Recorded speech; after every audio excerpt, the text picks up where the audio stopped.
Pula u praskozorje 80-ih. Momci odrasli pored brodogradilišta Uljanik, fascinirani Ramonsima, prave svoj bend. 1985. dva radnika Uljanika, noćni čuvar ustanove za psihijatrijske bolesnike i zaljubljenik u brodove, postaju stalna postava Kud idiota, grupe koje će domaći punk zauvek obeležiti svojim rifovima.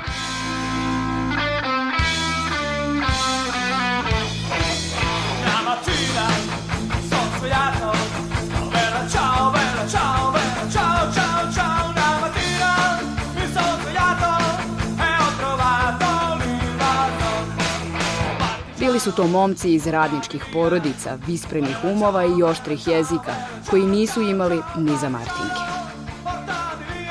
Mi smo imali radničke cipele, Uljanikove, a za martensice nije bilo prostora u to vrijeme. Tako da one jesu na neki način nama fingirale nekakve marke, međutim to su bile masivne cipele iz brodogradilišta Uljanik. Naravno da je na snazi bio zakon do it yourself ili sam svoj majstor, tako da su oni sve ono što nisu mogli da imaju, što se kupovalo u Londonu, sami nekako kreirali i pravili i tako su Kud idioti postali nekako popularni u tadašnjoj Jugoslaviji. Bili su drugačiji utoliko što, pazite, to je druga polovina 80-ih,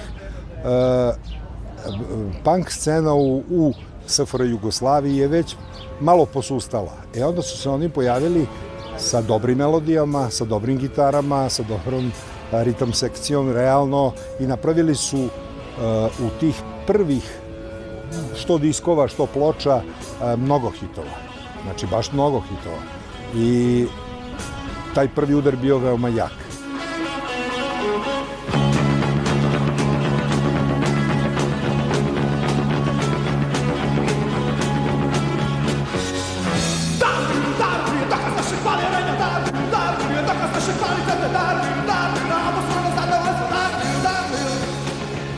Omladinski festival u Subotici, na kojem su pobedili 1987. otvorio im je vrata domaćih i stranih klubova.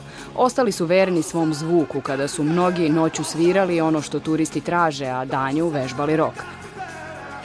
Da smo se pokušavali nešto drugo, više to ne bi bio punk. Mi smo popunili sve moguće norme punka u bivšoj Jugoslaviji i nije bilo punkera koji nije znao ko smo, što smo i koji nije skupljao naše albume. Tako da nismo se uspjeli prodati, jer da smo se prodali to više onda ne bi bilo to. To više ne bi bilo ova priča nakon 30 godina da sjedim s vama u studiju i pričam o nekom značajnom bendu. Bili bismo vjerovatno nebitni kao i druga masa koja je nešto odsvirala. Međutim, zbog stava, zbog garda, baš upravo zbog te nekompromitiranosti i dosljednosti smo u poziciji da danas, ne znam koliko godina nakon prestanka rada benda, o njemu još možemo pričati. Ne? Oni su nepotkupljivi i oni teraju po svom.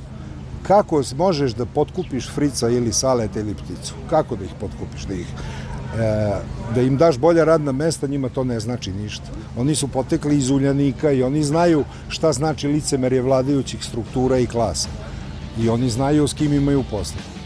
Partizanska pesma O Bela Ćao bila je logičan omaž njihovom antifašističkom opredeljenju. Radnička bandijera Rosa kao podrška levici donosi slavu, ali i prve probleme Kud idiotima.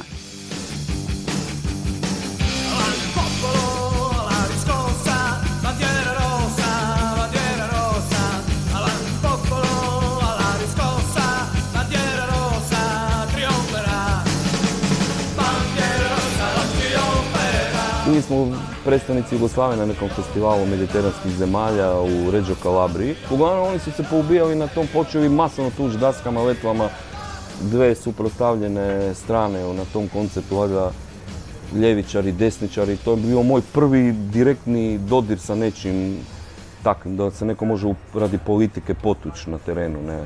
Znači to je bilo 87. godine, 8. ne znam. Naši su te kasnije uzeli letve. I tako da, i onda smo shvatili Tusta još nekakvog karabinjera koji je pokušao sve to prekinuti, uzeti nam mikrofon da ne pjevamo, ugasiti nam razglas, on ga je bacio u publiku, pa to još veći dernek jer smo mi udarili policajca, bacili. Uglavnom, frtutma, tek kad smo došli u Jugoslaviju smo shvatili kojih razmjera. Te dve obrade, Bandijera Rosa i O Bela Ćao, jesu veoma bitne za njihovu karijeru. I bez obzira što su obrade, one su nekako, publika ih je poistovetila sa Kud idiotima. Bandjeru Rosu su svirali i Pankrti, koji, kako je to Pero Lovšin u jednom intervjuu objasnio, dakle pevač Pankrta, on je rekao, mi sviramo punk, ali živimo pop. A Kud idioti sviraju punk i žive punk.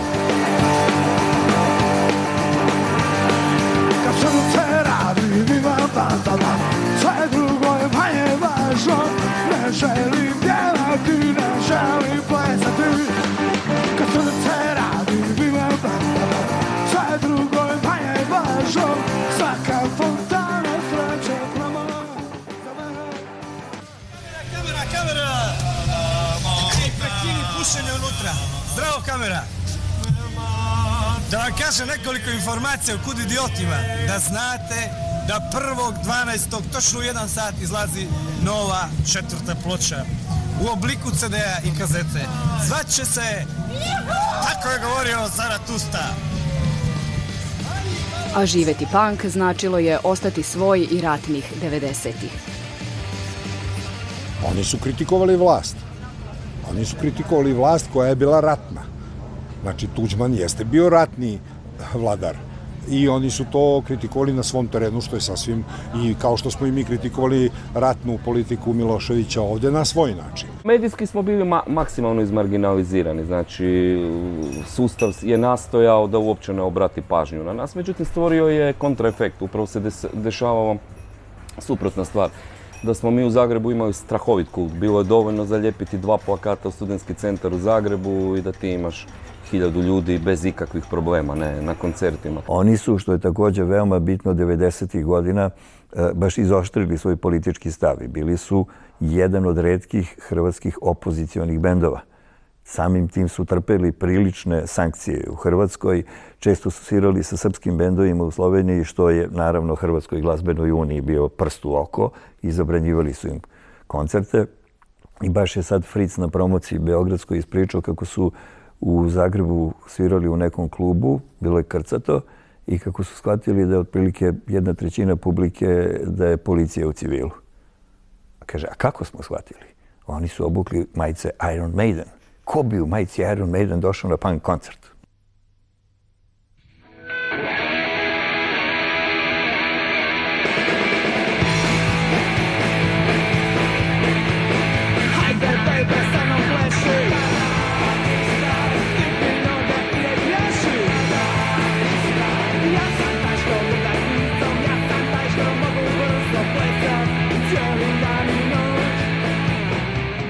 Jedan od prvih muzičara koji posle rata dolaze u Hrvatsku iz Jugoslavije bio je Rambo Amadeus i krajnje nenadano te 98. u Puli dolazi do sukoba između muzičara dve zemlje.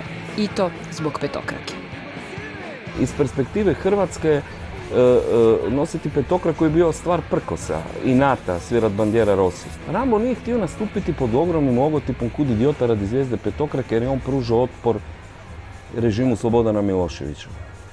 Dok je nama je taj isti simbol imao sasvim drugu dimenziju. Rambo je to shvatio par godina kasnije. Mi smo imali jako ružan incident. On je u par medija rekao da se zakačio sa Saletom Verudom, gitaristom. Nije sa mnom se zakačio. Skoro smo se potukli radi toga. Jer mi nije Tuđman skinuo petokraku pa će mi jedan Rambo Amadeus.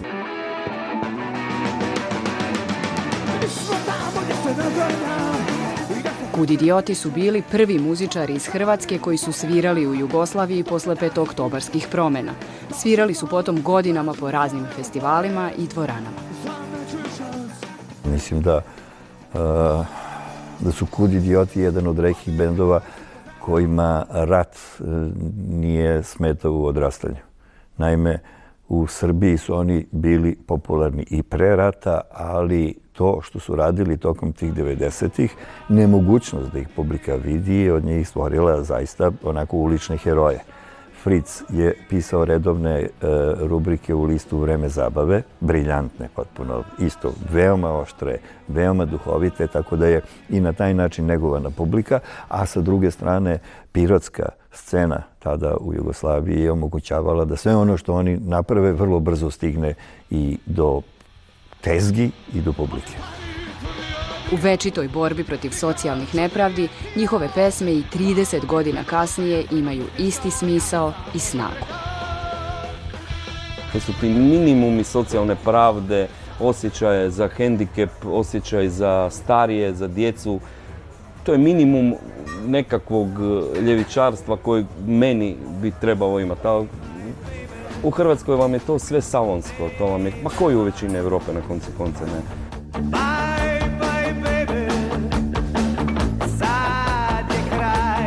Frontman grupe Tusta umro je 2012. i grupa od tada definitivno ne postoji. Kažu, nisu se rastali u ljubavi, ali kao i sve velike ljubavi, i ova je iza sebe ostavila strast i duboko poštovanje okoline.